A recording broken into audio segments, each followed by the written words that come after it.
Anak-anakku sekalian, kita lanjutkan dari setelah membaca ayat Quran tadi. Sekarang masuk ke kandungan surat Ali Imran ayat 190-191.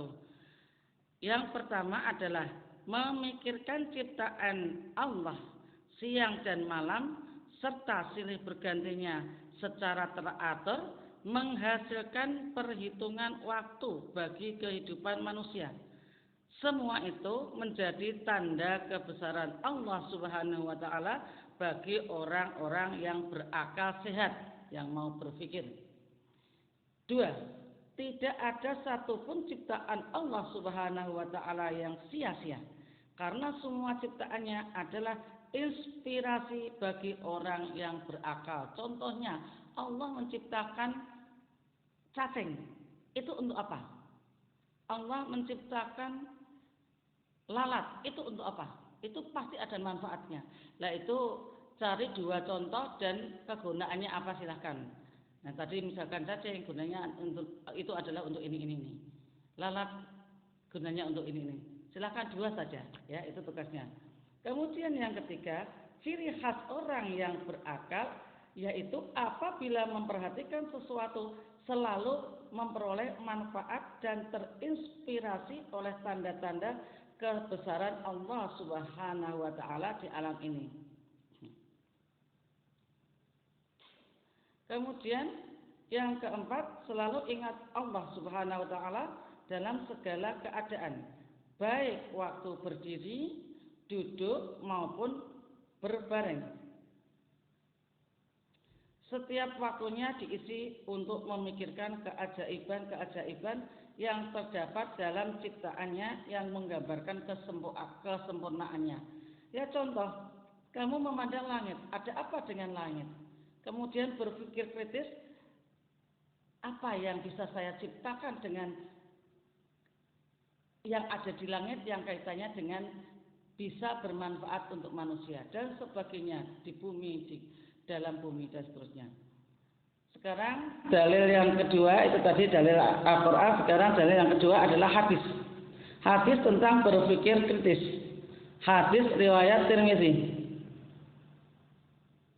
An Abi Ya'la Shaddad ibn Aus radhiyallahu anhu, anin Nabi sallallahu alaihi wasallam qala al-kayyisu man dana nafsahu wa amila lima ba'dal mauti wal ajizu man atba'a nafsahu hawaha wa tamanna 'ala Allah rawahu Tirmidzi.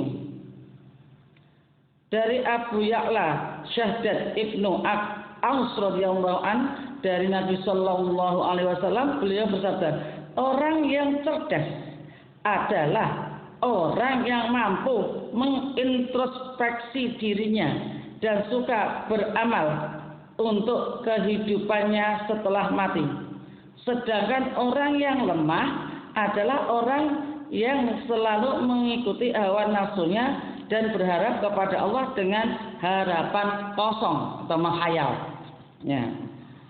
Jadi bisa muhasabah, itulah orang yang berpikir kritis. Sekarang kita lihat kandungan hadis tersebut. 1. Orang yang cerdas adalah orang yang pandangannya jauh ke depan atau berpikir kritis yang tidak hanya mengikuti hawa nafsunya.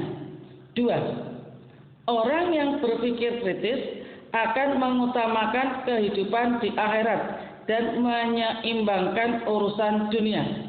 I'mal lidunya ka'annaka ta'ishu abadan wa amal li akhiratika ka'annaka tamutu ghadan. 3. Orang yang tidak meyakini adanya hari pembalasan tentu tidak akan pernah berpikir untuk menyiapkan diri dengan amal apapun. Yang keempat, indikasi cerdas dalam pandangan Rasulullah Sallallahu Alaihi Wasallam adalah jauhnya orientasi dan visi ke depan. Apa itu? Yaitu akhirat, kehidupan akhirat. Nomor 5, pandangan-pandangan yang hanya terbatas pada dunia menjadi pertanda tindakan bodoh atau jahiliyah. Yang keenam, orang bodoh tidak pernah takut melakukan korupsi, menipu, kezaliman lainnya, asalkan dapat selamat dari jerat hukum di pengadilan di dunia itu. Jadi, segala kemaksiatan adalah tindakan bodoh karena hanya memperhitungkan pengadilan dunia yang mudah direkayasa. Sedangkan pengadilan Allah Subhanahu wa taala di akhirat yang tidak ada tawar-menawar itu malah diabaikan.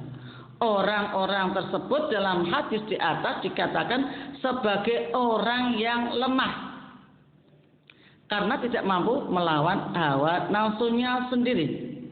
Dengan demikian, orang yang suka bertindak bodoh adalah orang yang lemah. Saya yakin anak-anak tidak ingin bertindak yang bodoh. Anak-anak adalah generasi muda yang cerdas. Sekarang manfaat dan perilaku berpikir kritis nanti bisa lihat di Google atau di materi. Hanya Bu Saidah bacakan poin-poinnya. 1. Memiliki banyak alternatif jawaban dan ide kreatif. 2. Mudah memahami sudut pandang orang lain, tidak mudah menyalahkan orang lain.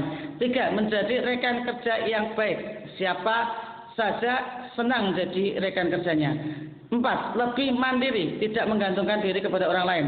5. Sering menemukan peluang baru karena dipercaya orang lain. 6. Meminimalkan salah persepsi, jadi selalu positive thinking. Kemudian 7. Tidak mudah ditipu.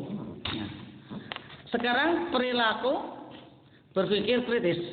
Perilaku berpikir kritis 1. Senantiasa bersyukur kepada Allah Subhanahu wa taala atas anugerah akal sehat. B. Atau 2. Senantiasa bersyukur kepada Allah Subhanahu wa taala atas anugerah alam semesta bagi manusia. 3. Melakukan kajian-kajian terhadap ayat-ayat Al-Qur'an secara lebih mendalam bersama para pakar di bidang masing-masing. 4. Menjadikan ayat Al-Quran sebagai inspirasi dalam melakukan penelitian ilmiah untuk mengungkap misteri penciptaan alam. 5. Menjadikan ayat-ayat kauniyah, yaitu alam semesta, sebagai inspirasi dalam mengembangkan iptek. Yang keenam, mengoptimalkan pemanfaatan alam dengan ramah untuk kepentingan umat manusia. Yang ketujuh, membaca dan menganalisis gejala alam untuk mengantisipasi terjadinya bahaya. Ya, contohnya jangan membuang sampah sembarang tempat. Yang kedelapan, senantiasa berpikir jauh ke depan dan semakin termotivasi untuk menjadi orang yang visioner, mempunyai kemampuan melihat ke depan melebihi orang lain. Yang kesembilan, senantiasa berupaya meningkatkan amal soleh dan menjauhi kemaksiatan sebagai tindak lanjut dari keyakinannya tentang adanya kehidupan kedua, yaitu kehidupan di akhirat, dan sebagai perwujudan dari rasa syukur kepada Allah Subhanahu wa taala atas semua anugerahnya. Dan kesepuluh, terus memotivasi diri dan berpikir kritis dalam merespon semua gejala dan fenomena alam yang terjadi. Silakan anak-anak tulis 2 tugas. Memilih kejadian alam, kemudian kamu urai ada apa di balik itu. Contoh, ada laut yang mempunyai 2 warna, ada apa di balik itu? Ya, siapa di balik yang berkuasa di balik kejadian itu dan sebagainya. Terserah, kamu pilih 2 saja, tidak usah sulit-sulit. Ya, itu demikian materi berpikir kritis.